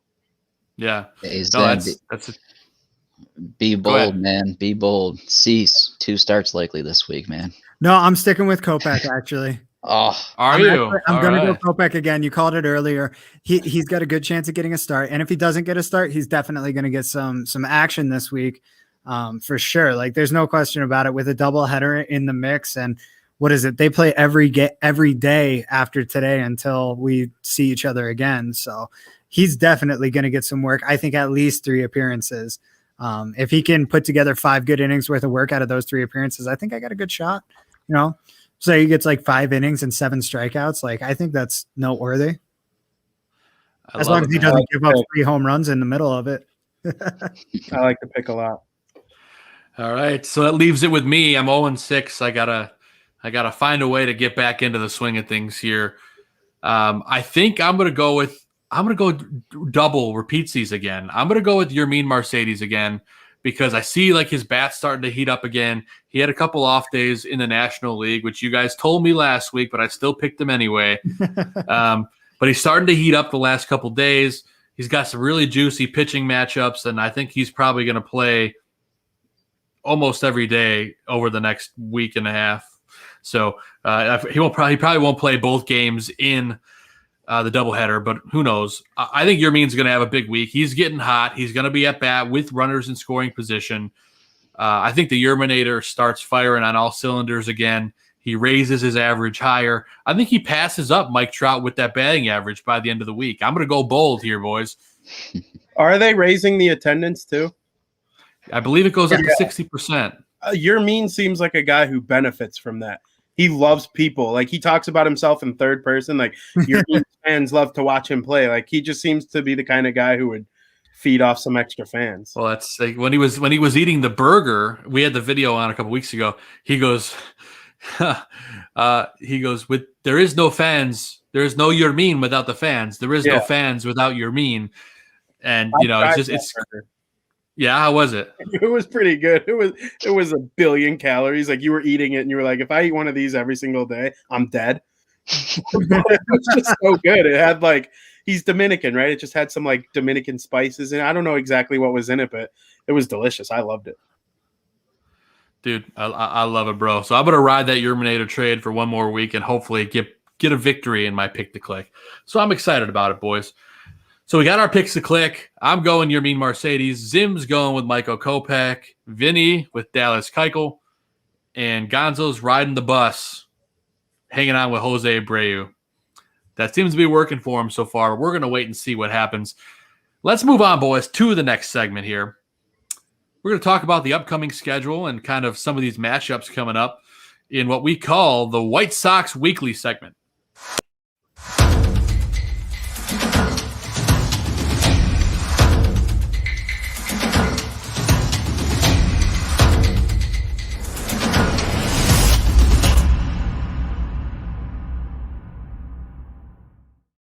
Lots of AL Central games coming up in the very near future, gentlemen. These is a very crucial stretch for this White Sox team. And if we get a nice winning streak going here, it's really going to help us in that hunt for October. I know it's early in the year, but I mean, it's just the truth. It's an important stretch for this team. So let's take a look at the upcoming schedule.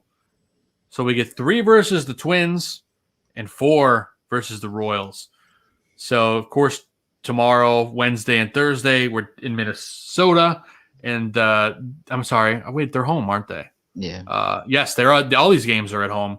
I'm not used to saying that. They've been on the road. It feels like forever, but it really hasn't. Of course, we get Minnesota coming to town 1, 2, 3 days. Then the Royals. I'm going to Saturday's game, so I'm getting my first game of the season. I'm pumped up about it. I'm hoping I get a good matchup. But let's be honest, boys. This Minnesota's Twins team is kind of limping, and we got to really hit them while they're down. Yeah. And let's take a look at some of these pitching matchups. Gonzo, I'm going to let you speak to this because you're our pitching matchup guy every week. And then, of course, Vinny can chime in too. Let's take a look at what we got going on tomorrow at home here in Chicago at the Guaranteed Rate Field. You mentioned it. It's Dylan Cease. Take it away, Gonzo. Yeah, first and foremost, I want to give myself a little shout out for last week because I was correct on all the matchups last week. And I do appreciate Aldo going to the Sox website, but I was ahead of them on my guessing. But I do like at the Sox website, they got all these, paragraphs that show you some good information here that you see on the screen here. But yeah, to go for this upcoming series, this 3-game series, it's Tuesday through Thursday versus the Twins. Tuesday's matchup, as you can tell, it's going to be Maeda versus Cease. Maeda was tough versus the Sox, during that COVID shortened season when we had to face him. So I'm really interested in this matchup. Wednesday is going to be Keuchel and Happ. And like Vinny said with Happ, we were all jumping when we saw that they signed him as the lefty as we beat up lefties. And hopefully that continues because we would love just to show them, don't put a lefty on the mound against us. So we're going to beat them up. But then game 3 on Thursday is looking like, I believe, Rodon and Pineda, right? Yeah. This is actually the game of the week for this series, I think. Pineda has been awfully pretty good, as you can tell by his stats. But even during the COVID season, when he came back from injury, he was doing well too. And when you're going to go up against Rodon's on his game right now, and hopefully he's going to be on his game for the longevity of the season. That's the only challenge he really has is to prove himself over the longevity of the season. But that is my matchup for game of the week for that series. And sadly, with the offense, we're going to have to face Cruz, and Nelson Cruz has been a pest for us. He's batting .294, 8 home runs, 24 ribbies. So hopefully we can pitch around him a little bit, but try to get him outs, try to get some outs on him. But Buxton's injured. That's a key injury. And thank God, although you would really hate to think a player that's injured, but Buxton was really ripping the ball, putting some solid numbers up when he was healthy. And going into the Kansas series, it's 4 games this weekend at home, 2 doubleheader, Friday, Saturday, and Sunday. It's looking like game 1 in Kansas is going to be a repeat from what we saw with Lynn versus Lynch.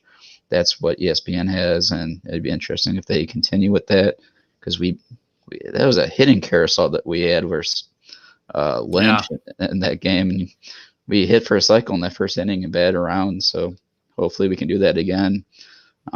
Game 2, deciders are yet to be determined. I'm going to take a guess. I think we all can agree it's going to be Kopech for us. I'm going to throw a name out there for the Royals because I think his name was Bubic on Sunday when he came in. He was pitching us pretty difficult, and I would, if I would put money on it, I would imagine that they throw him out in that doubleheader to go against Kopech in that game. That's the name I'm going to throw out there, so we'll see if that comes true. Saturday is going to be another repeat of Gio and Minor. And then Sunday, this is my game of the week that I see, at least in the Kansas City series, and that's going to be Dylan Cease and Singer going at it. Their potential promising arm. And then Carlos Santana is the bat to be careful with in that series. But go ahead, boys. I'll let you take it away with the weekly, White Sox Weekly. Yeah, so Vinny, you got any matchup of the week or any highlights for this upcoming week that we got to keep an eye on? I mean, yeah, Dylan Cease is going to be the only guy who gets 2 starts. That's just math. But, you're looking for him to pitch well in both of them. I hope the White Sox face Lynch on Friday in either the first game or the second game, just because I actually like his stuff. He kind of reminds me of their Dylan Cease in a way where he has good stuff, but he's just not commanding it well. And if he's playing a good offense like the White Sox have, they could just tee off on him. Of course, the highlight is Michael Kopech. What can he do in his 3rd start? He's been a reliever for a couple outings in a row now again. And, he's going to be used in these spots. And if they're following up, I would imagine they use Kopech in the second game. I'm not obviously certain on that, but right. It really doesn't matter. But you almost want to go with him in the second one, depending, because you want to win the first. But if you need a win in the second, you kind of feel comfortable with Kopech. And it has a chance to be a very big week for the White Sox because you like their chances on paper in a lot of the matchups. I know some of those Twins pitchers have good stats so far, especially Happ, but I like their chances against the lefty. So, and it's so weird to say they just dominate a lefty, even though Abreu is a better hitter against righties. So that means just the rest of the team is, firing on all cylinders whenever there's a lefty on the mound. But we're also getting to the point where it almost doesn't matter. They got to score because their pitchers are going to, give them what they need. I think they're undefeated when they have 5 runs or more this season so far. So just score and give these pitchers what they need. I talked about Lynn earlier. That guy's, what you're going to get from him. He's just going to do whatever he can to go out there and give a start, whether he has to grind or not. It could look pretty, it could not, but Lynn's going to give you what you need. So I'm liking Cease and Kopech this week outside of my pick-to-click Keuchel. Let's go, boy. Let's go, boys. Big week for the White Sox. So let's get some wins and keep this thing chugging along. So let's move on to our next segment. We got one topic we're going to discuss. Then we're going to get to some fun stuff after that. But I'll tee it up for the chat room. After our next segment, we're going to be talking about our favorite local establishments near the ballpark. So chat room, let us know what yours is, and we'll talk about it in a little bit here right after we wrap up our next segment, which is our hot topic conversation in a segment we call The Guaranteed Take.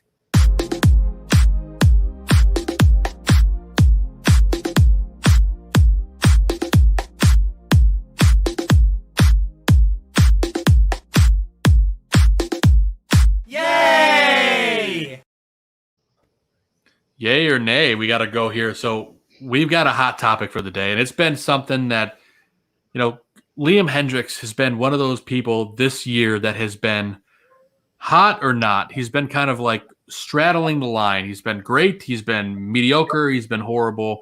I know it's early in the year. This guy's got electric stuff.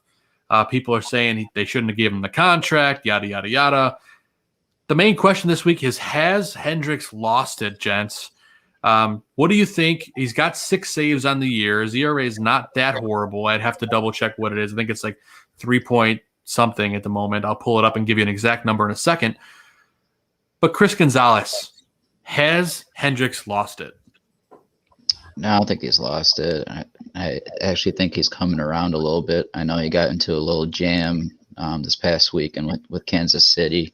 I can't remember if he was used. I think he was used in the home series versus Kansas City, so I can't really tell you if this was his first time, going up against that lineup. But he got out of that without getting any runs up, and that's what you like to see out of the closer. And we're definitely going to need him this upcoming week with all division games and really next 2 weeks, because it's. I'm not going to say that this is going to decide how the division's going to go based off of the next 2 weeks, but you can definitely put away any hopes for Minnesota if you put them down in the next 2 weeks and win these series and even sweep them the next 2 weeks here.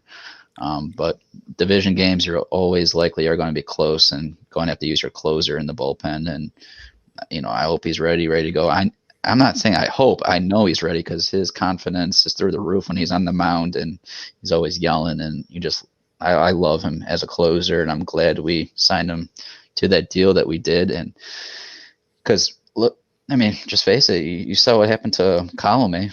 Signs a 1 year, $5 million deal in Minnesota, and he just got beat up.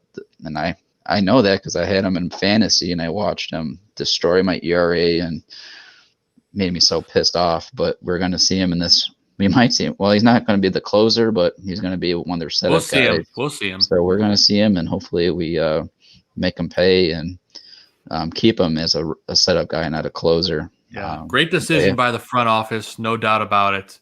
That's a great move to get rid of him. I love it. Vinny, thoughts on Liam Hendricks? Has he lost it? Is he going to be okay? What are you seeing from him? Yeah, I definitely don't think he lost it.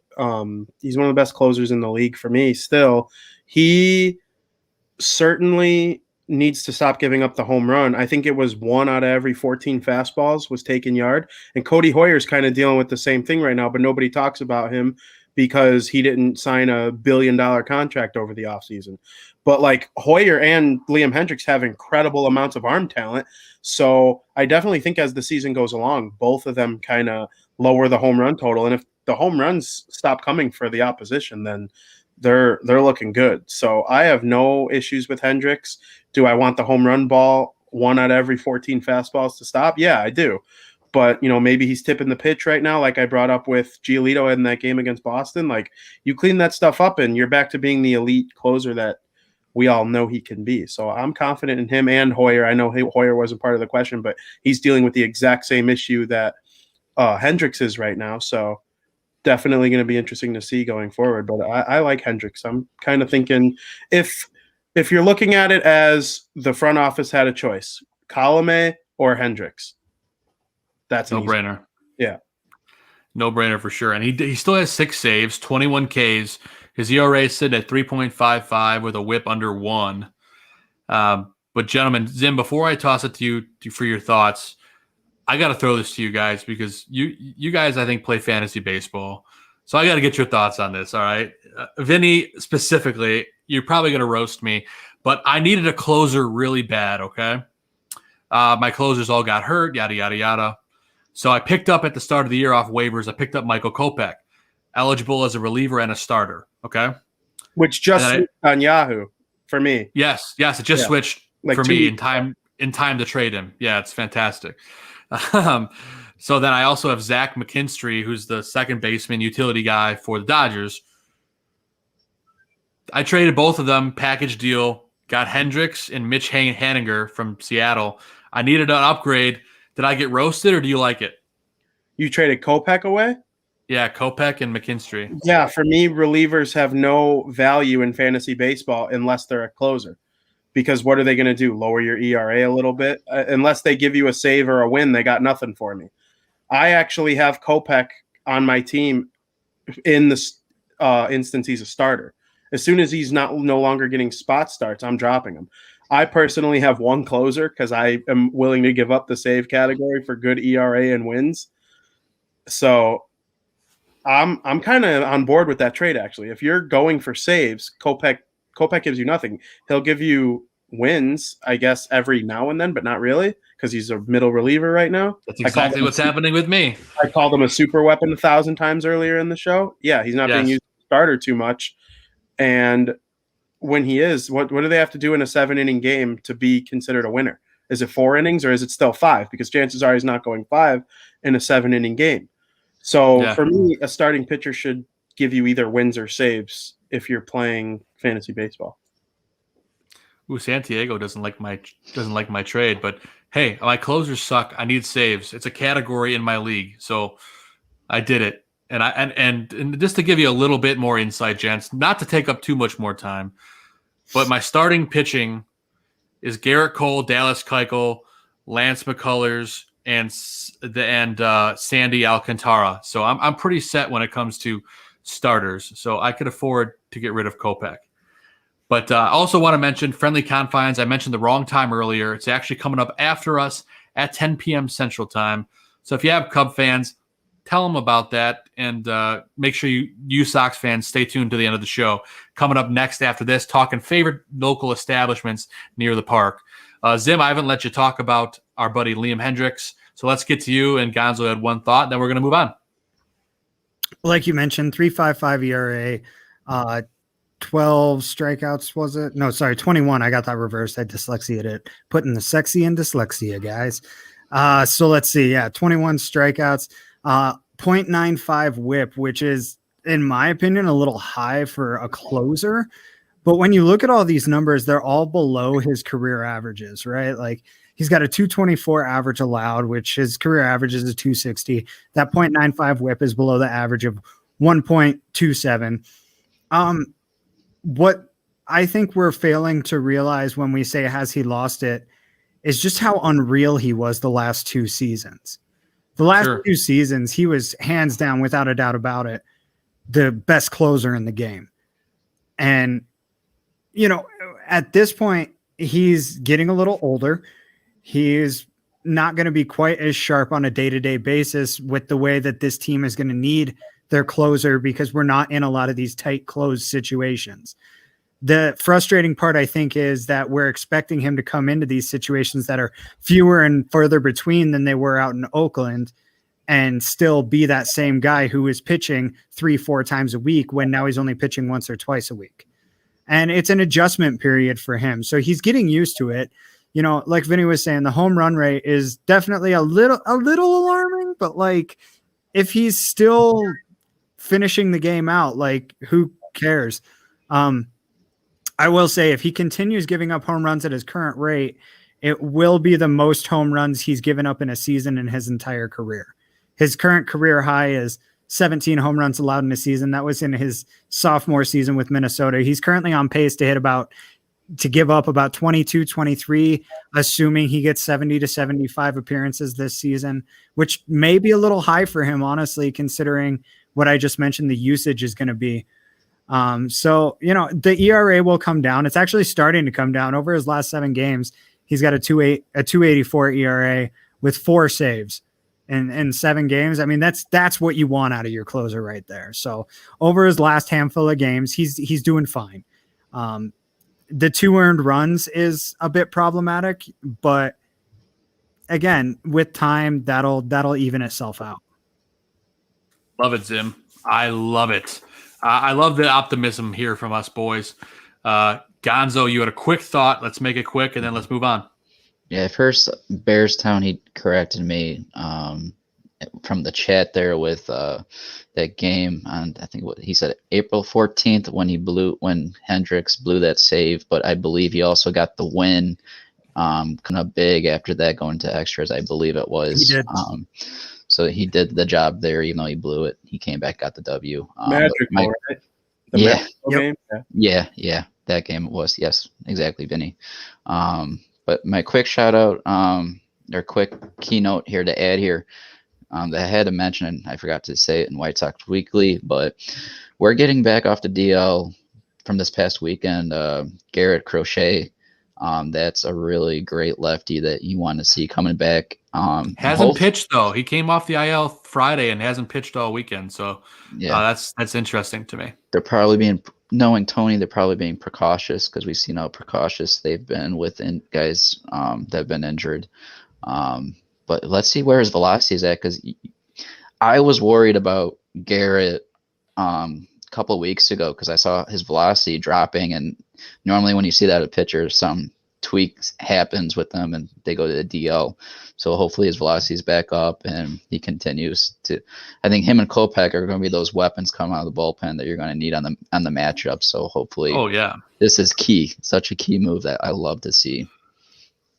Yeah, let's do it. And we're happy to have him back. Of course, he was on the IL as of April 29th and with an upper back strain. So we're happy to have him back. Hopefully he's got that all figured out and we can dominate this weekend.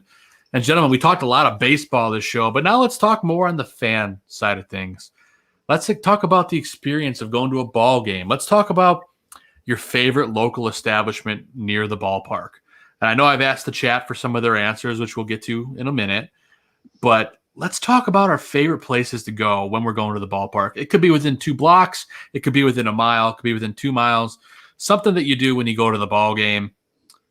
Vinny, I'm going to toss it to you first, man, because we talked a little bit earlier, and we're very aligned with this. It's one of my choices, a couple of yours. So let's go ahead and what do you got? All right, I have 2 because I can't just choose one. The first one is a favorite that was introduced to me by a couple family members. When I go to the ball game with my dad, we don't not go here. Like, I honestly, truly in my heart think he enjoys this more than the ball game itself. And I might be right there with him, honestly. And I love the White Sox more than I love myself. So it's Rico Bene. I want to say 31st, but I could be wrong. I would have to fact check that. It's not far from the 20. It's on 26th. 26. Okay, so it's a little 26. It's like 26, just off of Wentworth, basically. Okay, so it is a little further than I thought, but still, it's amazing. I'm a man of Italian descent, so I like the Italian food, obviously. And when I'm talking about a good breaded steak sandwich, there are 2 kinds: homemade from either my dad or one of my aunts, or Rico Bene. They put the sauce on it. They got the cheese. It's real good. It's kind of a hearty sandwich, like kind of hard to eat too. But if you order the giant one and you eat that, it's hard to eat something at the game, even though I'm going to, because I have to eat at least one thing at Guaranteed Rate Field every time I'm there. Sure. But if you're going all out, it's a cheat day. I'm not worried about my calories or anything like that. It's a good meat sandwich that just will fill you. And, I've even had a slice there of pizza, and, they do everything right. I enjoy going. They've got great food. Vinny, real quick, that breaded steak that you're talking about voted best sandwich in the world by USA Today. Wow, that's impressive. I can't say I disagree with it. I mean, it's kind of like it has the design of a chicken parm sandwich, but with the breaded steak instead of chicken. It's got the mozzarella cheese and the red sauce on the nice Italian bread. So I definitely enjoy that. And then a new one that I just tried a couple weeks ago is Buffalo Wings and Rings. And, the owner knew I was coming, and he sent me a message on Twitter, and he's like, "Hey, I'm a fan of yours. I want to hook you up." And they gave me, my brother, and a good pal of mine a table quickly. We didn't have to wait. So shout out to Buffalo Wings and Rings. We'll definitely be back there at the Buffalo Nachos. They're 35th and Halsted. Yeah, they're really good. So those are my 2 go-to places on the Chicago White Sox pregame meal. And I just can't say enough, especially Rico Bene, man. That sandwich is unbelievable. I'm craving it right now. Like, dude, I can smell it. I can smell it as you're talking about it. I mean, I've even gone there before a Bears game. That's how much, when I'm in the city, I could smell it. I'm like, I know I'm getting close. I'm like, Rico Bene. So those are my 2 picks for sure. 1, 2. Vinny, before I move, I bought a house in the suburbs last year in New Lenox. Mm-hmm. But I used to live 2 blocks from Rico Bene's. Lucky you. That's all I can say. No, that's not a good thing. I've told myself the steak sandwich is a twice a year thing, okay? Yeah. And it's got to be spaced out over the year, because when you have it, you take the best nap of your life afterwards if you eat it when you're chilling at home. Absolutely. And the food's not the same at Guaranteed Rate Field so far this year, just because not everything's open. They're sectioned off. Like, you can only go from section A to section B. Like, you can't roam the stadium like you normally can unless you have screenshots of other people's tickets. But so the pregame meal is important, and I tried the Yerminator burger on one game, and then went to Buffalo Wings and Rings another one. So game number 3 that I go to this year is almost a guarantee that I'm going to Rico Bene. I love it, man. And Santiago's saying I look skinnier since I moved. That's right. Thank you, Santiago. I appreciate it. You look great. Thank you so much. It's not having a steak sandwich twice a year. No, I'm going to get it when I go to a ball game soon. But anyway, gentlemen, I'll move it on to somebody else. Gonzo, I'll toss it to you. I know we got to get out of here soon, but Gonzo, favorite local establishment? Yeah, usually when I go to Sox games, I don't really adventure out too, really too far from the park. But family tradition that we like to do is just go to the Shy Sox Bar and Grill and get started on drinks and get some food in us. They did have this Hurt sandwich, which was a brisket sandwich that they removed it from the menu, but it was absolutely amazing. But what I really like most about this place is going to the second level, and it's just, Bayview windows of the park, so you can just, eat and drink and just be that much closer to the park and getting ready to get that mindset that you're about to go watch a great game. And I just absolutely love pre-gaming there and getting those drinks in before I completely go out of it when I, Joe, 'cause I like the 300 levels. So, that I know that you do. full bar, and off Gonzo is, because he's just going to be out of it.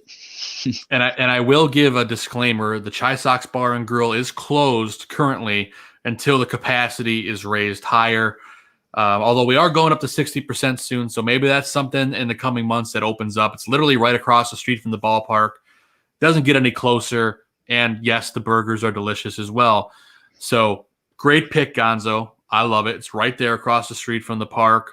Steven Zimmerman, I know you're not a local, so you probably don't have a place around here, but I'll give you 1, what's your favorite Chicago food, and 2, local place in Colorado. It's Chicago food, like in the city. The 2 places I hit whenever I'm in town are Gene and Jude's, which is, far north side, but still great hot dogs. Yes. And I go to Pequot's Pizza. That's my favorite pizza joint in Chicago. Nice. Unfortunately, I haven't spent a whole lot of time around the stadium. Pretty much out of the car, into the stadium, out of the stadium, back into the car. So there you go. But I mean, our stadium here in Denver, it's right in the lower downtown district. It's where it's at, if that makes sense. It's where it's at. It's where all the frat boys hang out. So there's all kinds of, great fun bars and stuff around here. If I got to pick one place though, out here, at least I go to Marquee Pizza. It's a New York style pizza place. Because you can't get good Chicago style pizza out here. So the next best thing is somebody who can at least make a decent tasting piece of pizza, and it doubles as a music venue. So, occasionally you can go 2 for 1, hit a Rockies game and go see a show later on. There you go, man. I love it. I love it. Great recommendation. And before I give mine, let's take a look at some of the chat rooms here. I'm going to go ahead and pick a few of these. Okay. Yeah. Gene and Jude's. That's a great place. I went there actually after the Bears 100 celebration. I went with Braggs, and I think Badge and I nibbled on some stuff over there. It was good stuff. Cannot go wrong. And it's actually in line with Gene and Jude. So I'm just going to go ahead and give mine now. My favorite local establishment right down the block from the ballpark is 35th Street Red Hots, man. It's that little shack when you're walking down 35th Street. You're about a block away from the park. It's on the left-hand side of the street. You just walk in. It's counter service. It's Depression-style hot dog, very much like a Gene and Jude's. It's that really thin snap Vienna beef hot dog. You guys know what I'm talking about. You bite into it, you get the snap. They put the fries right on top of it. Of course, you get your mustard, your onion, your sport peppers. Delicious. Best of all, as a Chicago guy myself, and it's sacrilegious to put ketchup on a hot dog, they have the ketchup bell of shame. So if you order ketchup on your dog, you got to go up to the bell and ring it. So it's absolutely hysterical. The hot dogs there are to die for. They're what dreams are made of. It's like Gene and Jude's. Yes. Oh my God. I can smell it walking by it, seeing it right now. Yeah, right there when you're walking to the ballpark. literally my favorite place to go right before a game and after. It's right there. Yeah. Take it home. I'll even take it home and warm it up cold. It's delicious. No, that place even looks familiar to me, and considering how many times I've been there, like that just shows you how iconic